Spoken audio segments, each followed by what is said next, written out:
All right, grade 7, we are continuing along in the second part of lesson 4.4.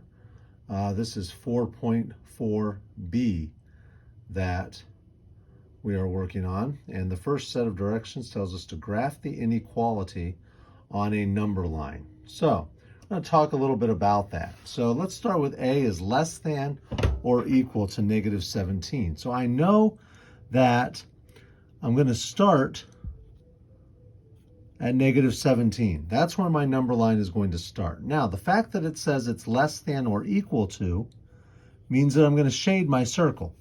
A shaded circle means it's also equal to. If it's not shaded, it means it can't be equal to.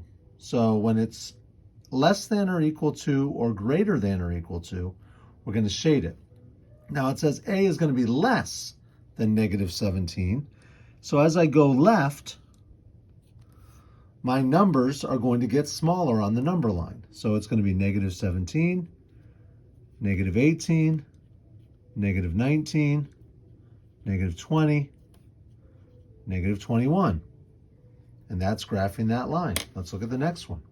C is greater than or equal to negative 4 1/3. So once again, I'm going to have, my number line is going to start at negative 4 1/3. It says it's greater than or equal to, so I know it's going to be shaded.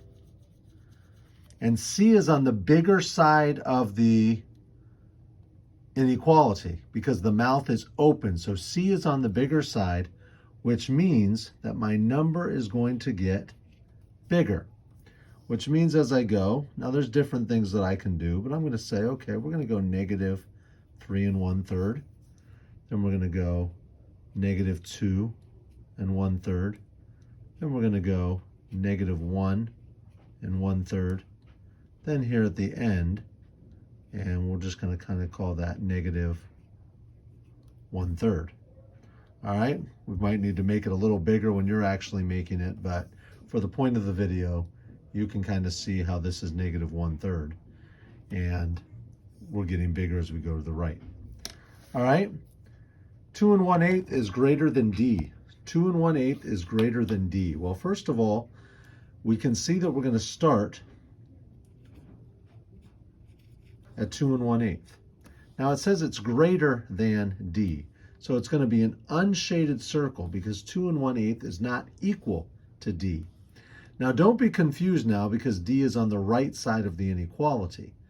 It's the arrow, the mouth is closed to the D, which means the D is on the smaller side of the inequality, which means that the number is going to get smaller, which means I'm going to have 2 1/8, which means then I can have 1 1/8, which means then I can have 1/8, which means then I could maybe have negative 1/8, and then negative 1 1/8. There's a variety of things we can do, but this will work just fine. And I like you to always have a minimum of 5 numbers. A minimum of 5 numbers is what we like to make work there.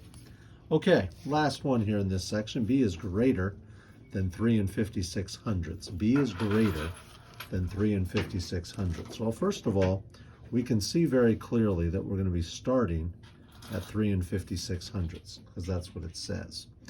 And then we're also going to have an unshaded circle because B is not equal to 3 56/100. It's only greater than.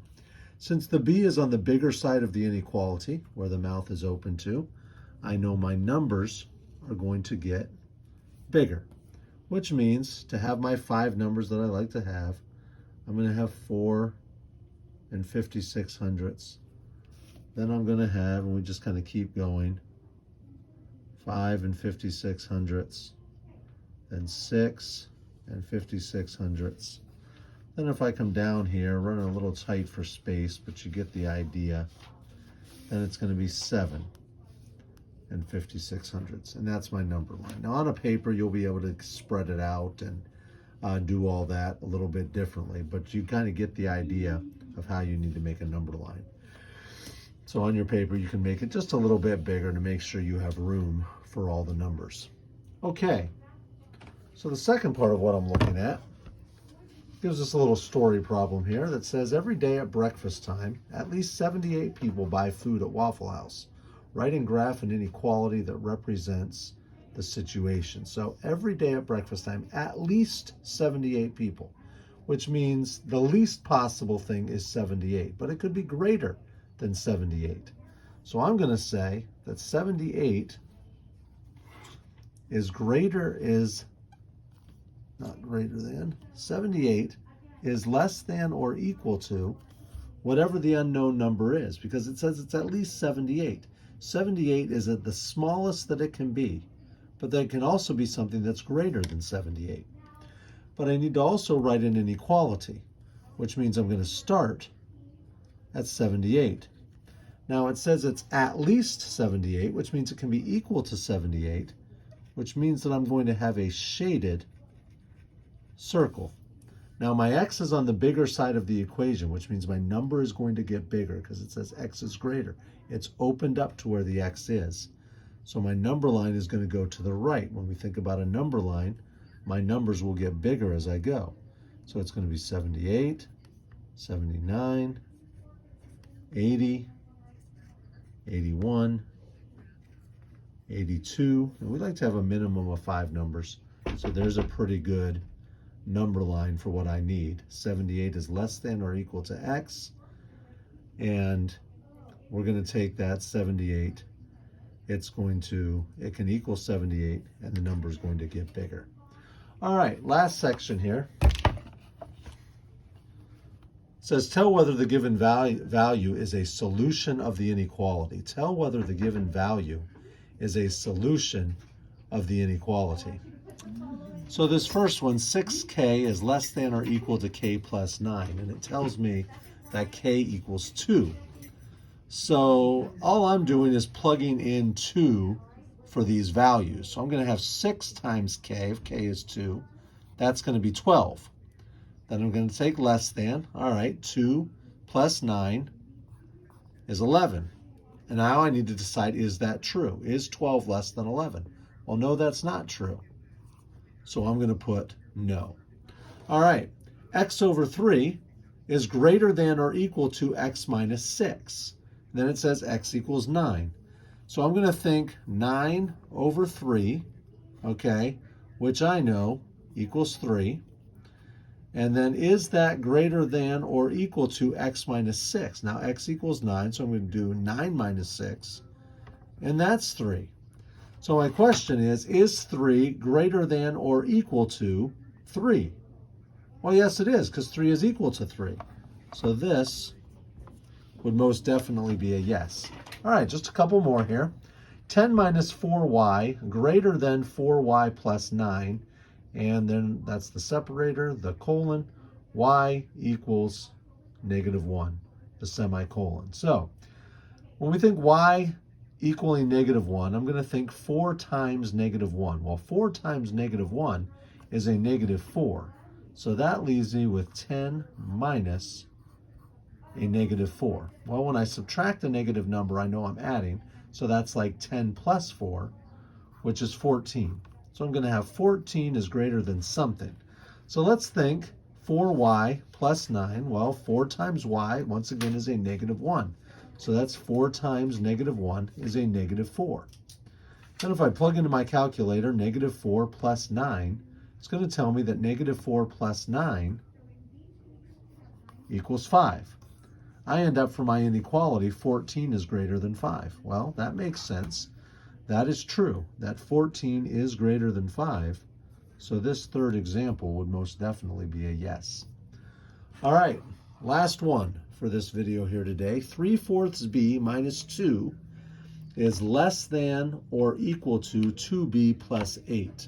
All right, well, let's take a look at what's happening.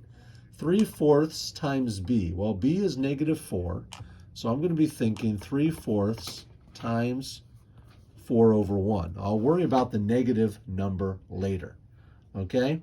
3 times 4 is 12. 4 times 1 is 4. That's 12 over 4. Well, 12 divided by 4 is 3. But since it's a -4 and a positive 3/4, this has to be a -3. So this whole thing, 3/4 times -4, equals -3. Then when I take my -3 and I subtract 2, well, -3 minus 2 is equal to -5. Okay? So this whole thing right here, as we've established, equals -5. So now it's time to figure out the rest of the inequality. -5 is less than or equal to 2b plus 8. Well, 2b plus 8, if b is -4, we're going to take 2 times -4, and 2 times -4 equals -8. Then I'm going to take -8 and I'm going to add 8 to it. -8 plus 8 is 0. So I end up with -5 is less than or equal to 0. Well, once again, that makes sense, that -5 is less than 0. So this one would most definitely be a yes. All right. Talk to you later, 7th graders. Bye.